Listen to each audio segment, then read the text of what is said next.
Podcast.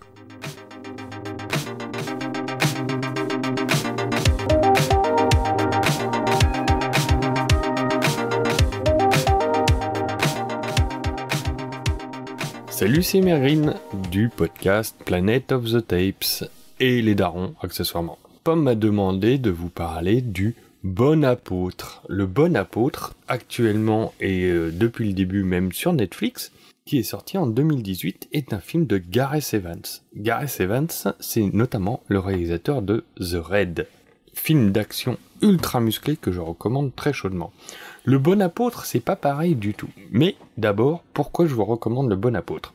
Si comme moi, vous avez trouvé que Midsommar était sympa, mais que son côté New Age colorisé, plein jour norvégien, avec des persos un peu faibles et sympathiques sans plus, alors je vous recommande sur la même thématique ce film, Le Bon Apôtre, The Good Apostle en VO.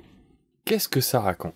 En 1905, Thomas Richardson se rend sur une île galloise isolée pour sauver sa sœur Jennifer, qui a été kidnappée et détenue contre rançon par une mystérieuse secte. Ça, c'est le postulat de base, et on retrouve effectivement cette thématique de secte et d'emprise religieuse sur toute une population. Pourquoi c'est mieux que Midsommar ? D'abord, c'est beaucoup plus glauque. C'est beaucoup plus glauque parce que l'ambiance y est poisseuse, le temps est dégueulasse, c'est pas du tout rayonnant plein soleil. On est vraiment dans une ambiance à la Lovecraft. Et oui, le mot est lâché. Ça nous fait vraiment penser à des romans de Lovecraft. C'est poisseux, c'est souterrain. Il y a des divinités un peu bizarres. Et en fond aussi, la religion chrétienne qui est très malmenée parce que c'est un film qui fait une critique assez violente de toute forme de dogme religieux et qui nous rappelle que la religion c'est avant tout un choix personnel et qu'il faut pas non plus obéir aveuglément à une hiérarchie religieuse et qu'il faut savoir s'en détacher et réfléchir même par rapport à des textes écrits il y a des siècles de ça.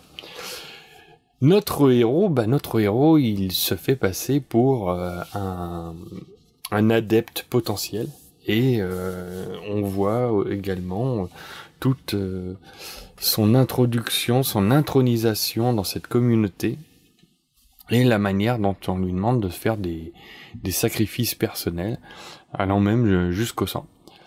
Et peu à peu, il mène son enquête pour essayer de sortir sa sœur de là, savoir déjà si elle est vivante. Au casting, pas de tête connue, des gens qu'on a vus souvent dans des séries ou des films anglais, parce que tout le casting est anglais. On a Dan Stevens, qui a été révélé par la série Downton Abbey, Michael Sheen, qu'on a pu voir dans un Doctor Who, Mark Lewis Jones, qu'on a pu voir dans Torchwood. Tout ça, ça parle évidemment à Pomme. Je pense qu'elle sera d'accord avec moi. En revanche, par rapport à Midsommar, attention, c'est pas pour les chatons, parce qu'il y a un petit peu de gore, du sang, des scènes assez insoutenables, de torture, qui rappellent aussi la joyeuse période de l'Inquisition. Donc c'est un film que je trouve beaucoup plus radical dans sa proposition que l'autre que j'ai cité précédemment. Et je recommande très très chaudement Le Bon Apôtre, The Good Apostle. C'est dispo sur Netflix depuis 2018 et comme c'est une production Netflix, je pense que ça n'en sortira pas tout de suite. Je vous souhaite un très bon visionnage et à bientôt.